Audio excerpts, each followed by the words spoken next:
안녕하세요. 중학교 3학년 사회수업 노트필기 시작하겠습니다.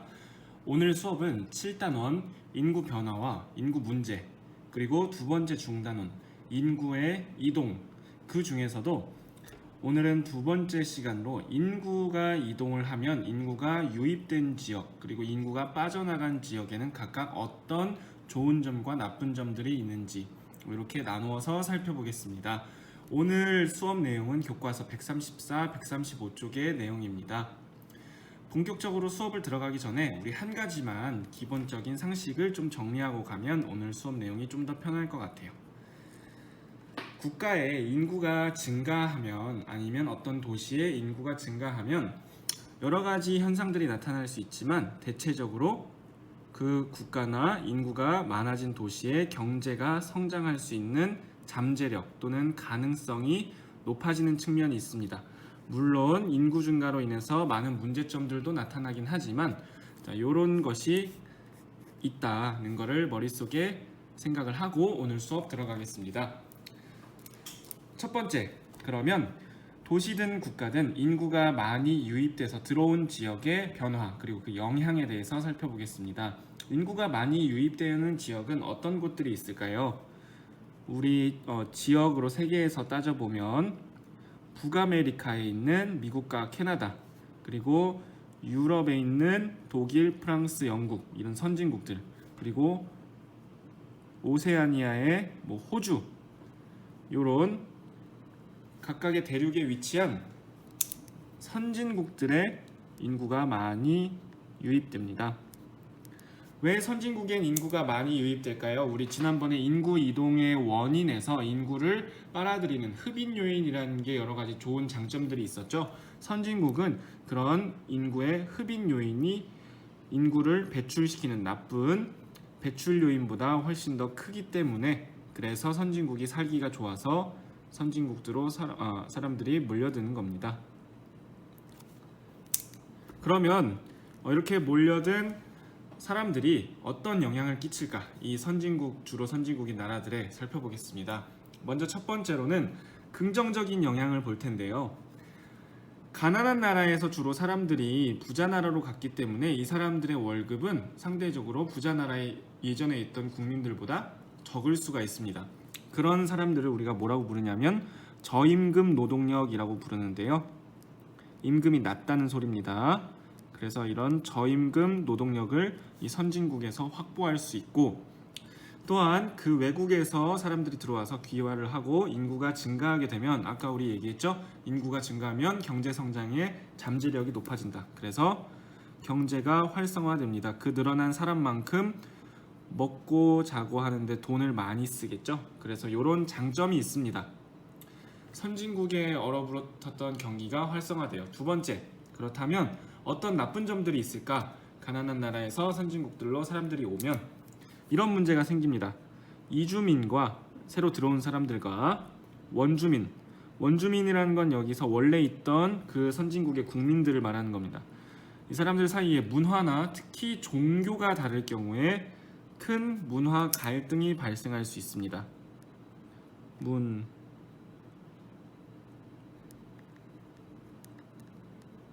문화 갈등이라고 적어주세요.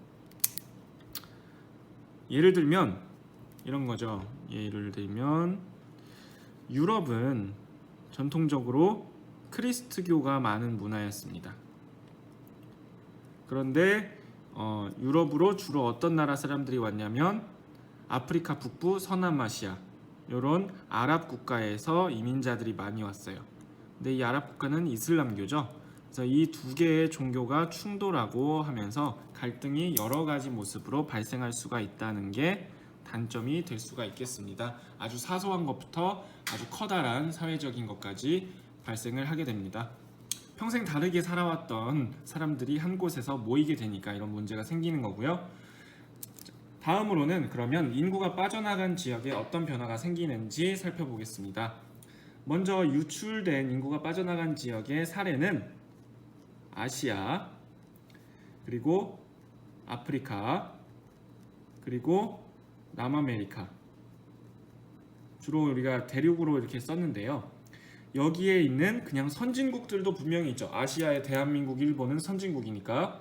자, 여기서 개발도상국들이 주로 아시아, 아프리카, 남아메리카에 많아요. 그래서 개발도상국에서 많이 온다. 개발도상국은 지금 옛날에 후진국이라고 불렀던 데죠. 어떤 특징이 있을까요? 인구를 이제 빨아들일 수 있는 매력적인 흡인 요인보다 인구가 실망하고 빠져나가는 배출 요인이 훨씬 더 큰 곳입니다. 환경도 안 좋고 교육 여건, 편의시설, 경제적인 상황 모든 것들이 별로 안 좋기 때문에 그래서 개발도상국에서 선진국으로 이렇게 인구가 이동하는데요. 자, 일단 이렇게 개발도상국에서 인구가 빠져나가게 되면 어떤 영향이 있는지 긍정적인 게 뭐가 있을까 약간 의아한데 적어볼게요. 일단 이건 일시적인 겁니다. 하지만 일자리를 찾는 많은 사람들이 일단 빠져나가기 때문에 일자리를 찾는 많은 사람들 뭐라고 부를까요? 아직 구직을 못했죠? 자, 이 사람들이 실업인 상태인 실업자라고 생각을 해본다면 실업자들이 빠져나가기 때문에 일시적으로나마 실업률이 떨어지게 됩니다. 갑자기 빠져나가면 그래서 우리나라에서 일 못하던 사람들이 외국으로 갔기 때문에 우리나라의 그 가난한 나라의 실업률은 잠깐 떨어지는 이런 현상이 일시적으로 생길 수 있다. 하지만 장기적으로는 당연히 부정적인 영향이 생기겠죠. 지속적으로 인구가 빠져나가면 아까 여기서 인구가 증가해야 경제성장 잠재력이 커진다 했는데 반대로 인구가 빠져나가면 사람들이 돈 쓰는 게 줄어드는 거기 때문에 경제가 어려워질 수 있습니다. 산업 성장이 둔화되고요. 사람들이 자동차를 많이 사야지 인구가 많아야 자동차를 많이 사고 강철도 만들고 이런 걸 할 텐데 이런 자동차나 강철 산업들이 다 저하되겠죠. 그리고 사회적으로도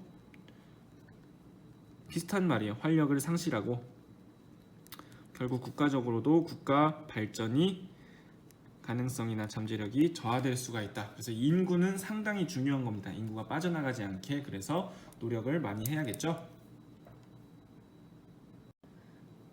자, 그러면 우리 이어서 인구가 빠져나간 지역과 인구가 들어온 지역을 지도를 그려서 어떤 곳에서 어떤 곳으로 빠져나가는지 확인해 보겠습니다.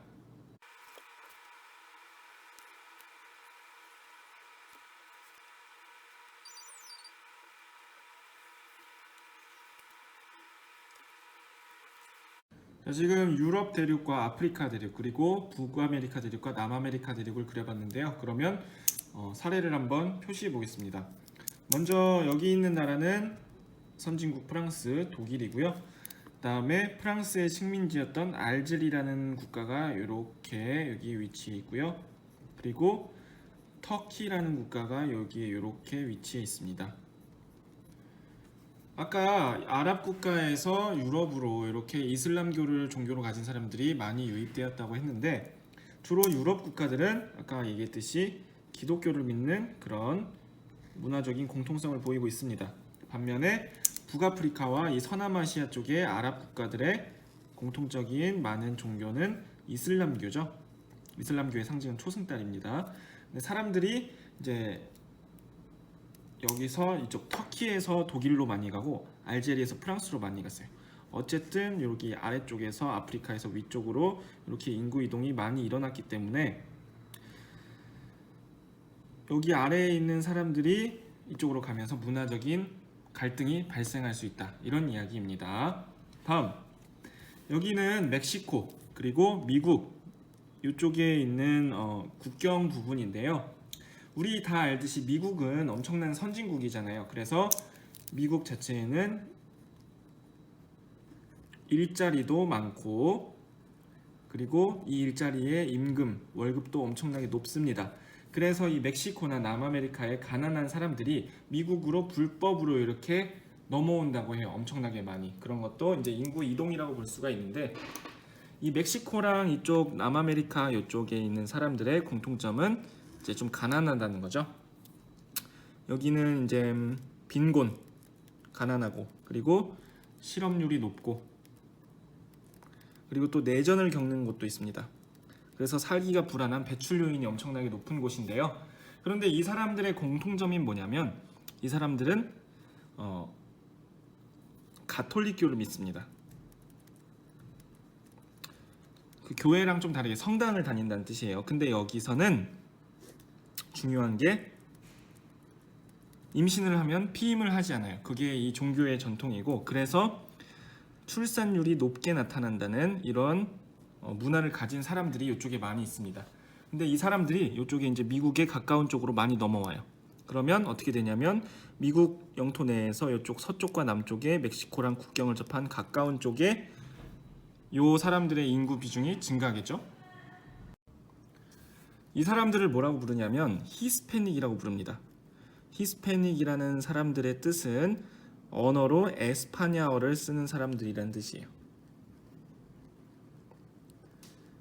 이 멕시코와 남미 사람들은 카톨릭교를 믿을 뿐더러 에스파냐어를 쓰니까 이제 히스패닉이라고 부르는데 미국 내 이 지역에서 히스패닉의 인구가 증가합니다. 그러면 이게 어떤 영향을 미치냐면 히스패닉은 아까 피임을 안 하고 출산율이 높다고 했죠. 히스패닉이 이렇게 미국에 영향을 미쳐서 미국의 출산율을 높여주는 그런 역할을 한다고 합니다. 자, 그리고 물론 히스패닉과 미국의 문화가 좀 다르기 때문에 이 지역에서는 갈등, 마찰이 생길 수가 있겠죠.